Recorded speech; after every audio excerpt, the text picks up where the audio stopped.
It's fair to say that NBA 2K23 has its pros and cons, but one of the biggest features, one of the biggest pros would be NBA 2K23 MyNBA.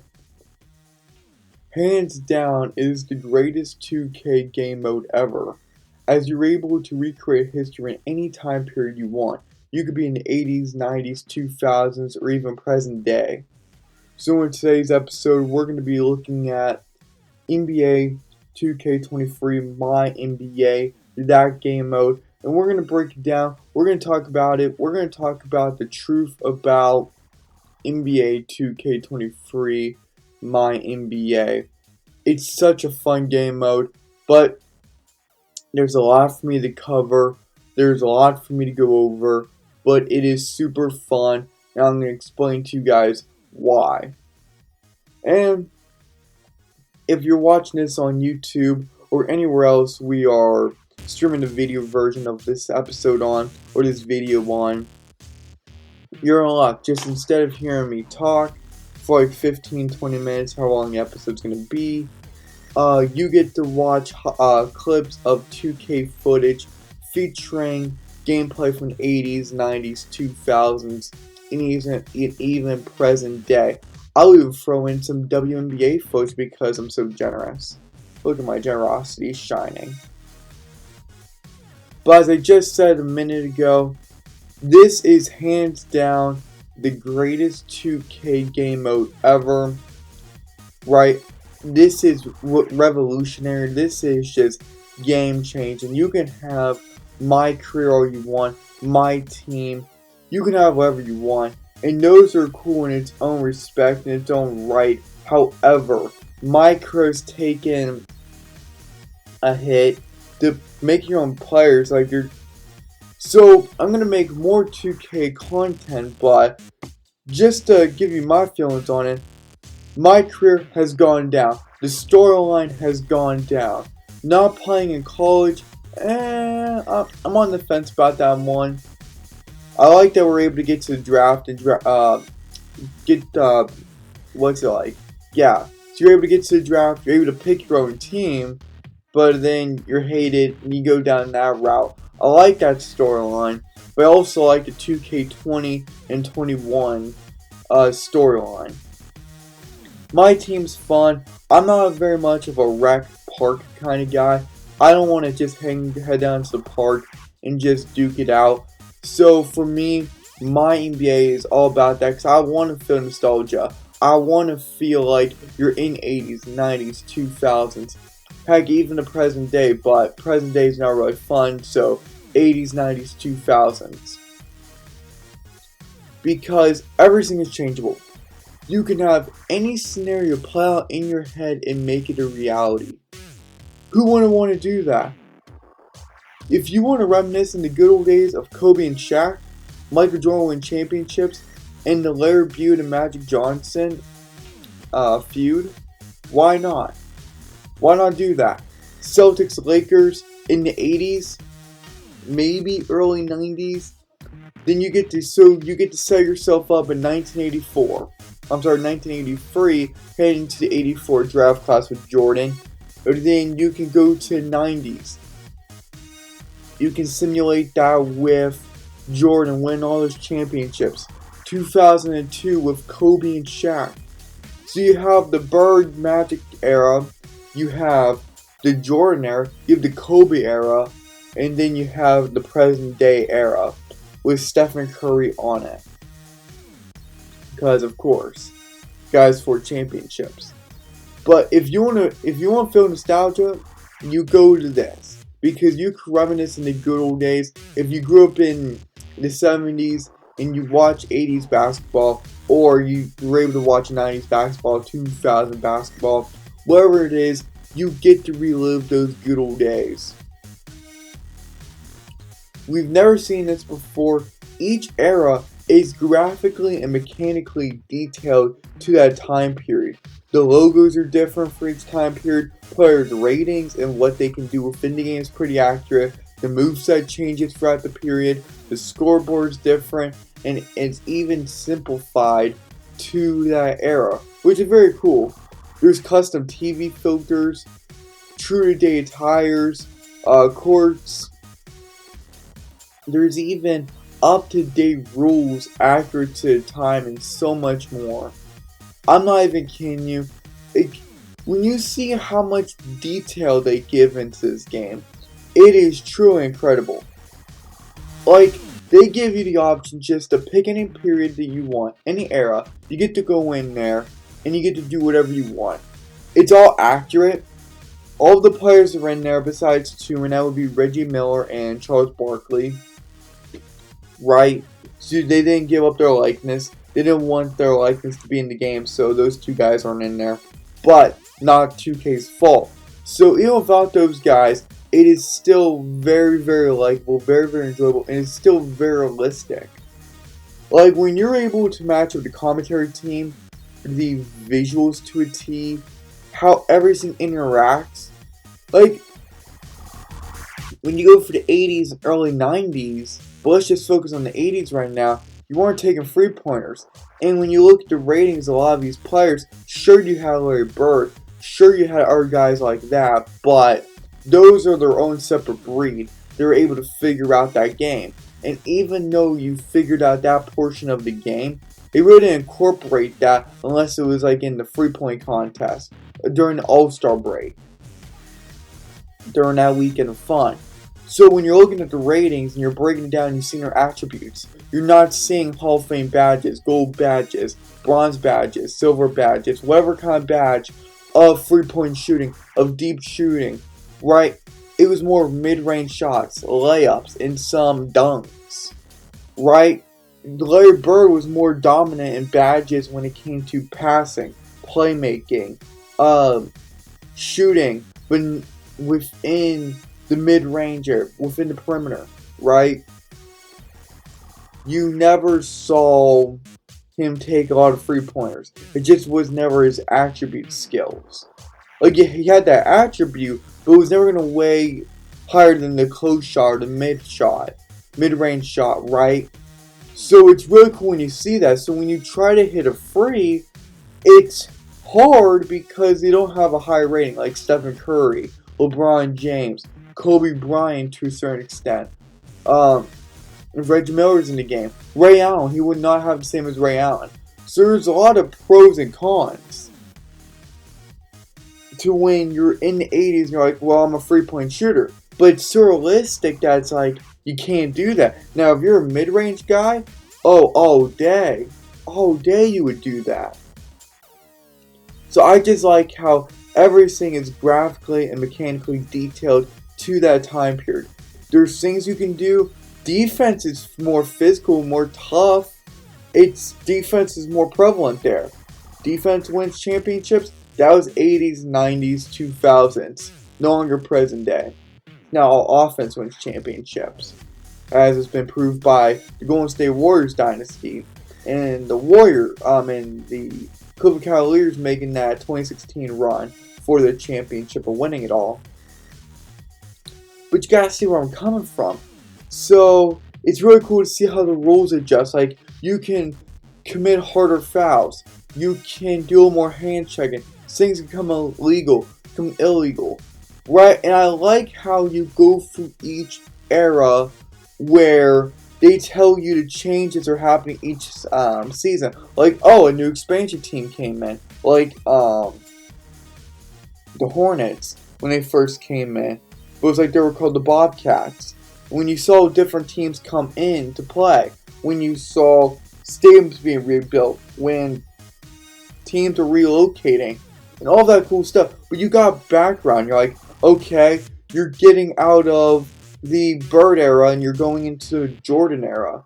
Again, out of 80s to 90s. So when the 90s hit, and that comes to 92 with Jordan, it's now you're entering the Jordan era. They give you a breakdown of that. And I like how they transition to each era. They're just not stopping you. And that was one of my biggest fears in each of these eras, that they're going to have all these things divided, that once you got to that next era, so you went to the 80s, started in the 80s, but then you go to the 90s era, the Jordan era, they're going to cut you off from that, and you're going to have to restart all of your progress. You're going to restart from the beginning to how it was set up back in 92. But no, they just carry you on through. So if Scottie Pippen's never on the Bulls, he's never on the Bulls. If he ends up to a different team like the Knicks or to the Knicks or to the Blazers early, doesn't matter. It doesn't automatically reset. It doesn't reset. The only time it resets is unless you want to get out of there. So you save the old one, you start a new MyNBA up, and you just go to the 90s and start right there in 1992 in that season. So it's very interesting. I like how they do that. And what I also love is the fact that 2K did eliminate the hassle of creating your league set to the time period you wanted to be in. Like, you remember when, and I did this a lot before, when they didn't have this and you're playing like in 2K23, 2K21, 2K20, all that stuff, and they had these classic era teams and these year by season teams. So, like all 0102 teams, you have to sit there for an hour just to get the correct teams. And sometimes 2K didn't have all those teams set to a certain season. But now they've taken out all of that work and have allowed you to choose your own period without any work needing to be involved. That is amazing. I can't tell you how frustrating it was to click, and I get it, I'm just scrolling through, but still, y'all that play the game know what I'm talking about. Where you're scrolling through and you have to find 0102 and you're trying to make it so accurate. And sometimes when you're going through that, some of the players' models don't look that accurate, don't look that realistic. Same with their attributes, same with their badges. And you can just tell that the details there, but they're not going beyond. They're just stopping at the bare minimum. But I like that they're making the models, they're making the attributes, they're making everything so realistic that it's like, okay, this is how Jordan looked back in the 90s. This is how Jordan looked in the 80s. This is how Bird looked in the 80s. This is how McHale, this is how Parrish looked in the 80s. This is how Magic looked in the 80s. This is how Kerr, when he was playing, looked in the 80s. This is how Phil Jackson looked as a head coach with the mustache. And they made his mustache so huge. I have to go look at a photo to see if his mustache was so huge. Like, if you guys get a chance, go back there. Look at young Phil Jackson as a head coach. His mustache was huge. That's not a con, nor is it a pro. It's just something that popped out of nowhere. Now, also, I'm going to transition a bit because I could talk about those points like forever. Something that was so huge. I've tried this with all the periods, but I'm just going to put it out there just as a cautionary thing. But also, depending on the era, simulation goes faster and a lot smoother. Present day franchise mode makes simulating a season very long. However, in MyNBA, like in the 80s, 90s, 2000s, it is completely different. It is faster, it is smoother, and it isn't frustrating to the point of throwing your controller, trust me, it happened to me once, across the room. I've done that. Maybe more than once, but I've done that at least one time in my life.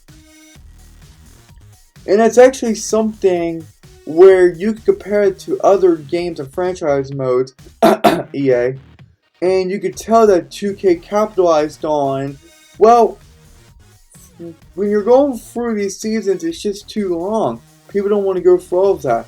And when I play Madden, it takes 30 minutes to sim a season sometimes. Like, it's just not enjoyable. It can legit take up to 30 minutes of my time to simulate just one season. You're like, come on, it's just 30 minutes, get over it. You're just sitting there doing nothing, probably scrolling on your phone or just getting food or something. Like, it's 30 minutes. But sometimes, especially if you're trying to do like one of those GM styles where you don't play in the games but you construct a roster, and you're trying to simulate to the bye week, simulate to the postseason, simulate to next season, to the Super Bowl, whatever it is, it's like it takes a lot of time. and it takes a lot of patience. And like what 2K did, 2K shortened that time, made it a lot smoother, made it a lot faster, and when you're going for 82 games and you see like all the greens or reds popping up, meaning like wins or losses popping up next to each game being done, it's like, wow, it's actually going really fast. I simulated a whole season in 10 minutes. Legit. I should have, I probably should have put a timer on that, but you guys get where I'm going with it because it's just so extraordinary. I've never had that before in a franchise mode. Not in FIFA, not in Madden, not in NHL, at least what I can remember. But in NBA, they made it different. In 2K, they made it different. And look, I get it. It's 2K versus EA. I'm not making that debate right now. All I'm saying is that EA has not beaten 2K in a lot of areas. And 2K, again, it's proven why they're more superior when you have loading time being cut down, simulation times being cut down, and it's more enjoyable for players. I've played, so true story, I played MyNBA. I completed, well, like I started like in the 80s, I started like in 83, and I went all the way to 2000, no I'm sorry, I was playing as Kobe Bryant, I was playing in 2002. I simulated 10 years, and I played games, like I went through seasons, and I went through free agency, I did all this basic stuff, like how regular franchise mode was set up. I made some changes, that only took me 2 hours and 45 minutes.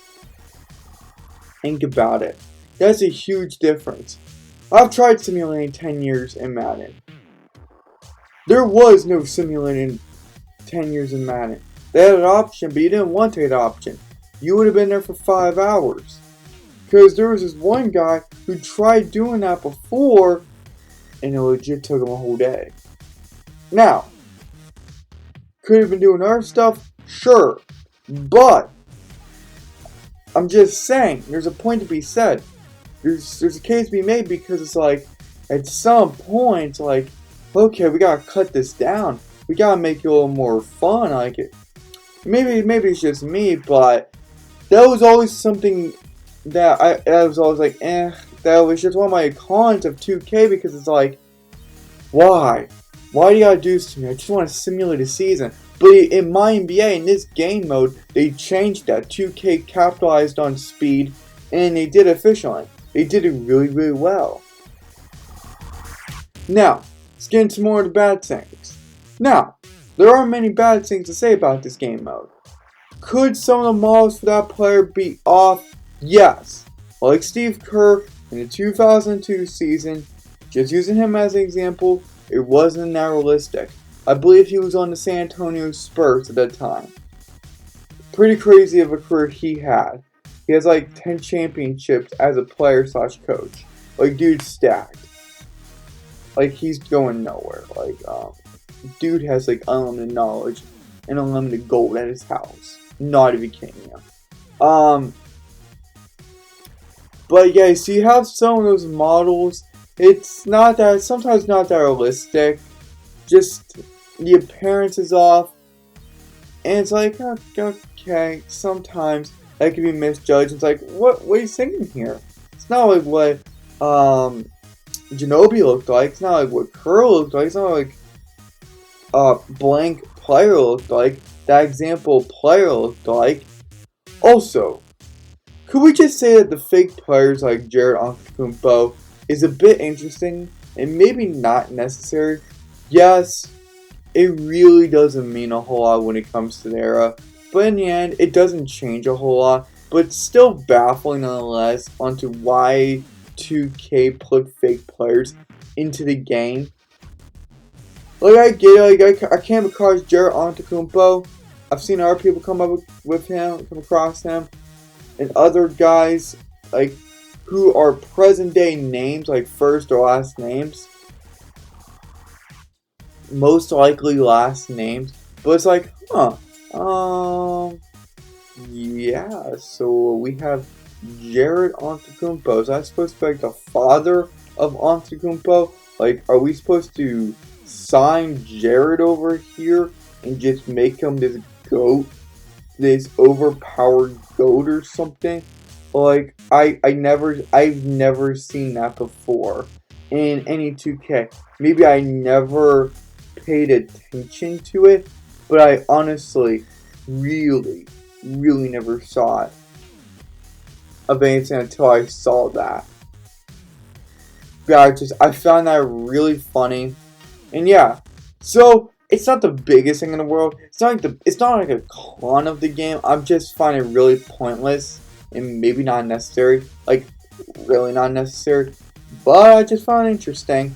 But then again, I find the weird stuff in games, and that's something I picked up because I spent days, weeks, just flying away. Especially this game mode. I come across that and I'm like, huh, okay. Yeah, and like, that player retires the very next season. I don't know about y'all, but it's like, huh. So, he's here, he's gone. But you're telling me you could not get any other player there? You're telling me you couldn't just leave that spot empty? Even if, did you have to fill it? Did you really need a Jared Antetokounmpo to come around and then retire next season? He didn't even get picked up by a team. He was like on NBA free agency the whole season. He didn't even get picked up. He didn't win a championship. He didn't win an award. He didn't do anything.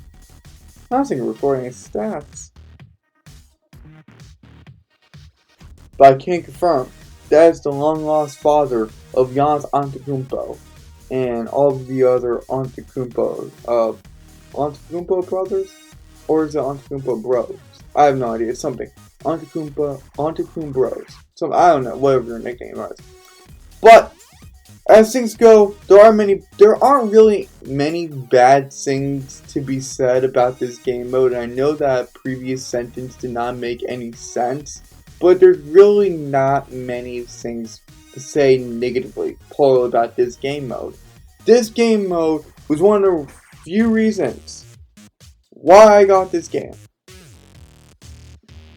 I was not looking forward to a game of my career. I was not looking forward to the park, but I was looking forward to MyNBA. Now, this is not a con because I get why they put on the next gen consoles, right? Like Xbox Series X, Xbox Series S, PS5. It's because I guess it would make sense because it's like in 4K and stuff. But anyways, it kind of hurts.